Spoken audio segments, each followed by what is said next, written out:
আসসালামু আলাইকুম রহমতুল্লাহি ওবরকাতুহু। আশা করি আপনারা সকলে ভালো আছেন। তো আমি বলতেছিলাম যে শবে কদর অনির্দিষ্ট থাকার কারণ কি। রাসূল সাল্লাল্লাহু আলাইহি সাল্লাম শেষের 10 দিনের বেজোর রাত্রিতে শবে কদর তালাশ করতে বলতেছেন, নির্দিষ্ট যে কোনো একটি রাতের কথাকে উল্লেখ করেননি। তো এর ভিতরে হিকমতটা কি? ইমাম বুখারী রাহমাতুল্লাহ আলাইহি তার হাদিসে যে বর্ণিত আছে যে হযরতে উবাদা ইবনে সামিত রাদিয়াল্লাহু তাআলা আনহু থেকে তিনি বলেন, রাসূলুল্লাহ সাল্লাল্লাহু আলাইহি সাল্লাম নির্দিষ্ট করে শবে কদর সম্পর্কে আমাদেরকে অবহিত করার জন্য ঘর থেকে বের হয়েছিলেন, কিন্তু প্রতিমধ্যে দুইজন মুসলমানের ঝগড়া শুনে নবী করিম সাল্লাল্লাহু আলাইহি সাল্লাম তৎক্ষণাৎ তা ভুলে যান। তো রাসূলুল্লাহ সাল্লাল্লাহু আলাইহি সাল্লাম বলেছেন, হতে পারে এর মধ্যে কোনো মঙ্গল নিহিত আছে।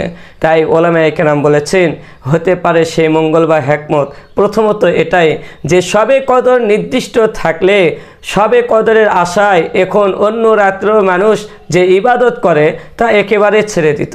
নম্বর 2, সব সময় কিছু কিছু লোক গুনাহ করেই থাকে।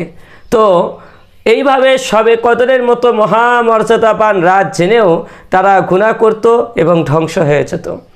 নম্বর 3, শবে কদর নির্দিষ্ট থাকলে দুর্ভাগ্যবশত যদি কারো সেই রাত্রে ইবাদত করা হয়ে না উঠত, তাহলে সে চরম হতাশ হয়ে রাত জাগরণই একেবারে ছেড়ে দেওয়ার উপক্রম হয়ে যেত।